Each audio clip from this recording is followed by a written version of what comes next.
আবারও মধ্যপ্রাচ্যে যুদ্ধ পরিস্থিতি চরম রূপ নিয়েছে। হরমুজ প্রণালী নিয়ন্ত্রণ নিয়ে যুক্তরাষ্ট্র ও ইরানের মধ্যকার সংঘাত এখন তুঙ্গে। দক্ষিণ ইরানে নতুন করে ব্যাপক হামলা চালিয়েছে মার্কিন সামরিক বাহিনী। এদিকে যুক্তরাষ্ট্র ইরানের উপর পরপর হামলা চালানোর পর এবং তেহরান হরমুজ প্রণালী বন্ধ করে দেওয়ার ঘোষণা দেওয়ার পর থেকে বিশ্ববাজারে আবারও তেলের দাম তীব্রভাবে বেড়ে গেছে। বিস্তারিত তাফসির ফিজার রিপোর্টে।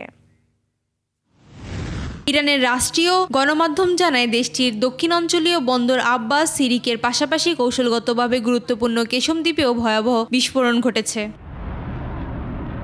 এর ঠিক আগেই যুক্তরাষ্ট্র দাবি করে তারা ইরানের অভ্যন্তরে প্রায় 140টি লক্ষ্যবস্তুতে নিখুঁত আঘাত হেনেছে। এর পাল্টা জবাবে বাহরাইন, কুয়েত, ওমান, কাতার এবং জর্ডানে হামলা চালায় ইরান।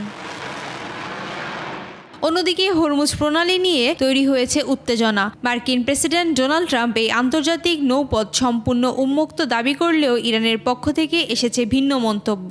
তেহরান জানায় এই গুরুত্বপূর্ণ জলপথ এখন ইরানের নিয়ন্ত্রণে রয়েছে। আঞ্চলিক শান্তি ফিরে না আসা পর্যন্ত এই অঞ্চল দিয়ে কোনো জাহাজ চলাচল করতে দেয়া হবে না। এদিকে ইরানের কৃষি পানি পাম্পিং স্টেশনে মার্কিন ক্ষেপণাস্ত্রের আঘাতে প্রাণ হারিয়েছে একজন নিরাপত্তারক্ষী, আহত হয়েছেন 4 জন। পাল্টাপাল্টি হামলার প্রভাব পড়েছে বিশ্ব তেল বাজারেও। ব্যারেল প্রতি $3.75 থেকে বেড়ে দাঁড়িয়েছে $78.86। তাফসির ফিজা, 21 টেলিভিশন।